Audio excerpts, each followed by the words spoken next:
O capítulo 416 de Hunter x Hunter começa de forma alarmante no exato momento em que a lei marcial é implementada, logo após os eventos do final do capítulo 413. A partir desse momento, a promessa é que a Guerra de Sucessão vai explodir. Acompanhamos o primeiro príncipe Benjamin ao lado de Butch e Furikov indo confrontar o segundo príncipe Camila. No caminho, ele volta a ter o mesmo raciocínio do capítulo 410, onde faz uma estimativa sobre seu tempo de vida desde que foi infectado pelo TSK-17, a arma biológica do Império de Kakin. Ele conjectura que possui 10 horas para se mexer, porque as últimas 2 horas antes de morrer são em estado de coma. Então, sem tempo a perder, Benjamin rende Mosby e Tyler, declarando que precisa falar com a Camila ou ia destroçar os guardas. Ele invade o quarto da sua irmã em um momento um tanto quanto íntimo, e aqui eu acho importante explicar a habilidade Nen da Camila, o Neku no Namae, ou o gato que viveu milhões de vidas, que funciona como um contra-ataque. Quando a Camila é morta por alguém, um grande gato feito de Nen pós-morte aparece por trás da pessoa e esmaga o assassino. Ele então extrai a energia vital do alvo que é transferida para Camila, curando completamente seus ferimentos e a ressuscitando. A gente não sabe exatamente o método de ativação, além da necessidade da morte dela, mas talvez envolva estar em Zetsu, já que ela estava nesse estado quando o Musi a assassina lá no capítulo 373 e então sofre as consequências. Essa é uma habilidade muito forte e difícil de lidar, o que justifica o receio do primeiro príncipe Benjamin, que já chega no quarto ordenando que ela não se mexa e escute o que ele tem a dizer. Camila ignora e responde absolutamente rápido com 5 tiros que são repelidos pela aura fortalecedora do príncipe, tal como ele resiste à investida do leão no capítulo 348 e às balas disparadas no 373. Como contestação, Benjamin simplesmente fuzila as funcionárias de Camila e declara saber como funciona a habilidade da irmã, por isso não vai atirar nela. Ela entende que os planos do primeiro príncipe são matar ela de fome, mas sem um pingo de hesitação no olhar, ela o questiona. Vamos ver o que acontece primeiro. Eu morrer de fome ou você por essa maldição? No mesmo instante, pegando todos desprevenidos, Moçoana, guarda privado da Camila, corta o próprio pescoço e profere: "Permita-me acompanhá-lo no pós-vida, príncipe Benjamin." Isso é algo que já tinha sido prenunciado lá no capítulo 389, onde descobrimos sua devoção pela Camila e seu objetivo de vida de matar o primeiro príncipe Benjamin através de uma maldição de Nen, que vemos sendo ativada na página seguinte. E aqui, vemos uma maldição ocorrendo em tempo real, atingindo o primeiro príncipe, como se fosse ali uma chuva de trevas se apoderando do corpo do alvo, penetrando até o seu espírito e se tornando visível através da janela da alma que são os seus olhos. Ficou esteticamente incrível e tem 2 detalhes muito curiosos. Primeiro, que essa maldição lembra bastante os espíritos malignos que a gente viu no 11º príncipe Fugetsu lá no capítulo 400. A diferença é que a maldição no Benjamin parece mais forte, mas me faz pensar que a Fugetsu já foi amaldiçoada por um guarda da Camila, já que ela tem uma equipe inteira preparando maldições para cada um dos príncipes. Outro ponto é que lá no capítulo 410, que mostra eventos futuros, o Benjamin já não tem mais essa marca de Sharingan demoníaco do capeta nos olhos, quando está conversando com o Botobai do Zodíaco. Será que ele conseguiu se livrar dela de alguma forma? Visto que essa maldição foi preparada por tanto tempo, é muito difícil pensar que um antídoto pode ser criado tão rapidamente. É improvável, mas fica aqui a especulação. Seguindo, Camila celebra sua vitória cedo demais. As preparações para a maldição estão completas. Ela pode ficar até 3 meses sem comer se simplesmente diminuir o ritmo do seu metabolismo e entrar em um estado semelhante à hibernação. Tudo segue favorável contra o Benjamin, mas sem ter ideia, a Camila deu ao seu irmão um destino que ele já está percorrendo. A morte inevitável, ele está acostumado com isso. Por isso, Benjamin não se deixa abalar e questiona: e se eu tivesse lhe transmitido uma doença que seja incurável? Provavelmente se referindo ao TSK-17. e em seguida vemos a surpresa no rosto da Camila, emoção que ela esperava ver encarando a face do irmão. O que acontece aqui é o seguinte, tá? Se o príncipe Benjamin mata a Camila, a habilidade Nen dela seria ativada e mataria o primeiro príncipe, roubando sua energia vital e renascendo a sua irmã. Mas o Benjamin encontrou uma maneira muito sagaz de ser o responsável pela morte sem ativar a habilidade Nen da Camila, por dois motivos. Ele passou a doença incurável para a irmã, mas quem vai matar ela não é o próprio príncipe, e sim a enfermidade. Isso já complica as condições para a ativação do poder dela, e torna incerto se ela voltará à vida ou não. Porque se o Neco no Namae for utilizado, pode ser que ele não esmague o Benjamin, mas sim a bactéria, o vírus que matou a Camila, e aí entra a pergunta: será que a energia vital desses micro-organismos seria suficiente para renascer ela? Muito provavelmente não. E mesmo se o Benjamin se tornasse o alvo da habilidade Nen da Camila, o que aconteceria se ele já tivesse morto quando sua irmã morresse? Provavelmente o Neco no Namae não poderia ser ativado, e assim seria o fim do segundo príncipe Camila. O Benjamin simplesmente destrói a irmã com palavras e deixa ela no mais completo choque. Eu não tenho medo da morte, mas e você? Uma vitória só proferindo verdades sem levantar um único dedo. Esse encontro foi absolutamente genial. Togashi é um monstro sagrado e o Benjamin vai ganhar espaço como o príncipe mais brabo de Kakin. O cara pega e faz a bola rolar, o homem que faz o jogo acontecer, simplesmente o progenitor, a lenda viva que faz a história acontecer.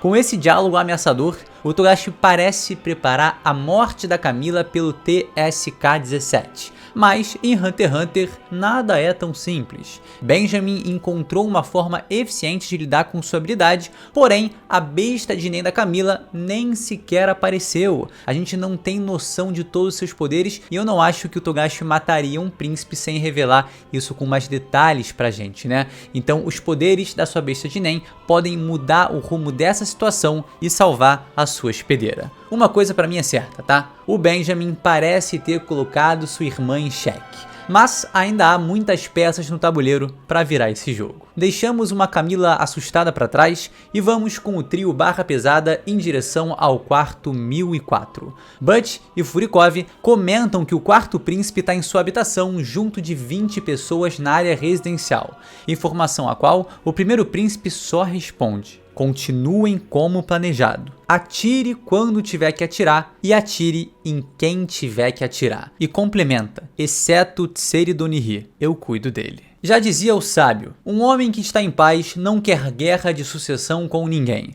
mas o quarto príncipe está focado em vencer todas as batalhas. Assim que foi feito o anúncio da lei marcial, Tseridonihi continuou como uma estátua a nível de precisão seu treino de Zetsu. Ele apenas o interrompeu para pedir a Sakov, um de seus guarda-costas, sua pistola e dar algumas instruções. Demonstrando um nível absurdo de leitura do cenário e já entendendo absolutamente tudo o que ia acontecer, o quarto príncipe fala que em alguns instantes ele será morto, mas essa morte será falsa. No entanto, Sakov deve contar aos outros detalhadamente o que viu e botar seu corpo num caixão sem que ninguém o veja. A habilidade de Tseridonihi também deve permanecer em segredo só entre eles dois. Sakov escuta com atenção e lembra de Teta comentando sobre a possível habilidade do príncipe lá no capítulo 386, quando ela tinha a hipótese que o príncipe utilizava ilusões. Aliás, vale lembrar que nesse mesmo capítulo, o Tseridonihi estava treinando seu Zetsu para conseguir utilizá-lo com um piscar de olhos, talvez tentando tornar automática sua habilidade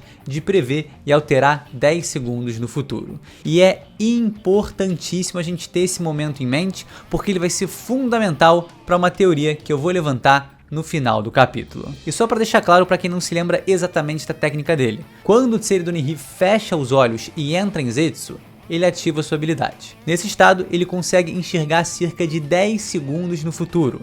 Enquanto observa esse futuro, ele pode agir de forma diferente do que viu. Para as outras pessoas, é como se elas continuassem vendo a versão, abre aspas, prevista por ele, enquanto o verdadeiro Tseri Donihee já mudou de posição, já tomou outra ação. Quando esses 10 segundos terminam, a realidade se atualiza e se torna a que só ele estava agindo, então todos percebem a posição e as ações reais dele. Sakov decide então prestar muita atenção no príncipe para ver se descobre algum detalhe ou informação sobre sua habilidade, porque até mesmo alguém experiente como a Teta foi pega por ela. Ele também comenta sobre a obsessão do Tseri Donihee pelo Zetsu, algo que vem sendo trabalhado desde lá do capítulo 384 e fica em destaque. E isso também é importante de termos em mente, pois vai encaixar na conclusão desse review. Sakov acha loucura o príncipe encarar o Benjamin com uma técnica não aperfeiçoada de olhos fechados em Zetsu, ponderando se ele seria insano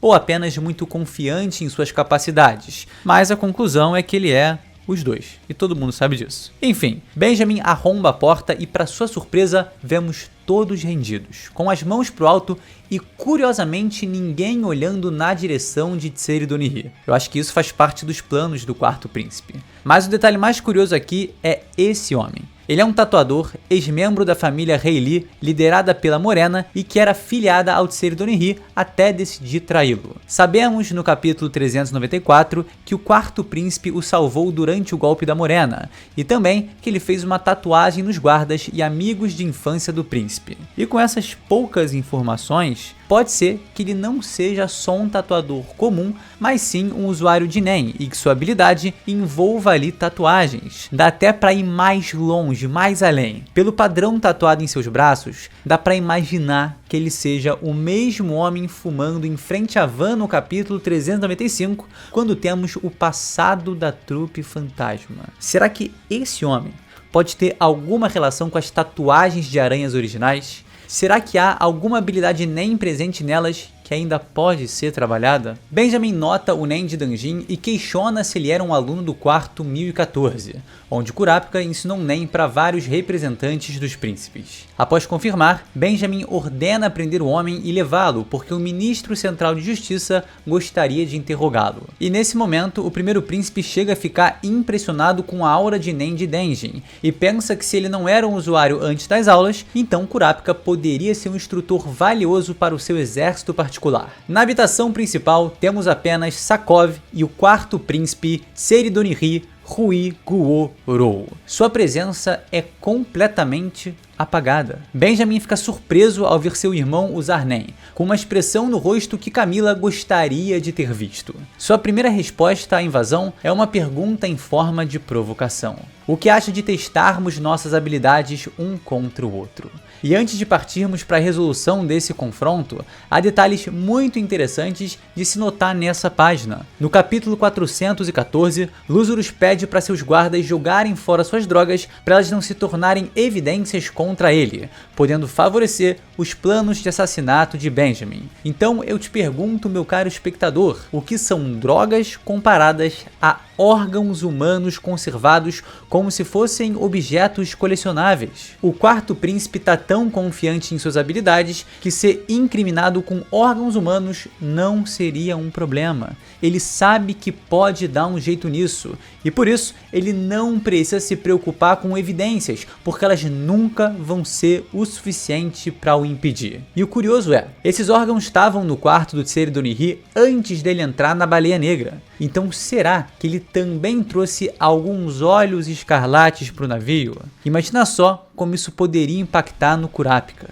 E se ele trouxe a própria cabeça do Pyro, o melhor amigo de infância do Kurapika? É difícil, mas o cenário ficaria ainda mais obscuro. Então, a resposta de Benjamin a seu irmão é uma sequência de tiros fatais em seu abdômen, exclamando que ninguém o deu autorização para falar e que ele não possui tempo a perder com pessoas como ele. Com essa ação, Benjamin joga o quarto príncipe para dentro do tabuleiro, o forçando a sair do seu isolamento. Todo o treino do Tserry Donihee vai ser testado falsificando sua morte e lidando com as consequências da lei marcial. Agora, vamos entender exatamente o que vai acontecer. Tserry Donihee ativou sua habilidade e os próximos 10 segundos vão ser alterados. Ele provavelmente se escondeu, mas na realidade prevista ele vai ser pego pelo Sakov e colocado dentro de um caixão. Os 10 segundos terminam. Todos voltam à realidade, ela é alterada, no caso atualizada pelo Quarto Príncipe, mas ela parece completamente normal,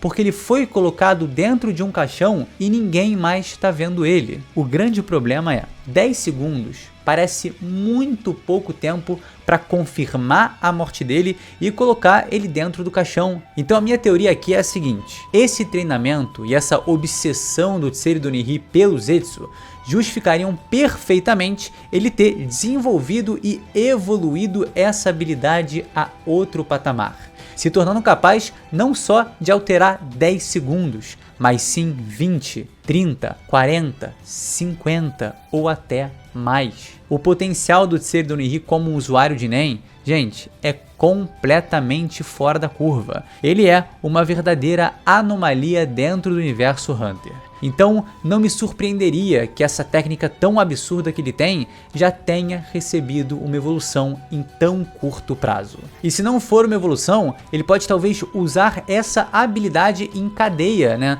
No caso, ele faz 10 segundos, logo que virar esses 10 segundos mais outros 10 segundos e depois mais 10 segundos e então mais 10 segundos e assim ele vai somando, né? Uma sequência de 10 segundos para gerar minutos ou sabe-se lá quanto tempo, sempre alterando a realidade em forma de cadeia. Seria muito insano e, claro, algo totalmente possível, levando em conta o potencial desse usuário de Nen. O que é importante aqui é que essa habilidade parece desenvolvida e é completamente insana. Nesse cenário, o Benjamin sai do quarto acreditando que matou seu irmão e vai conversar lá com o Zodíaco, como vimos ele fazer no capítulo 410, que nos mostra eventos futuros a esse que acompanhamos agora. E é isso, nesse capítulo a gente teve simplesmente um confronto ali direto entre Camila e o Benjamin, e depois Tserry Donihee, que a gente quer ver muito em ação contra o seu irmão, que acaba saindo ali numa situação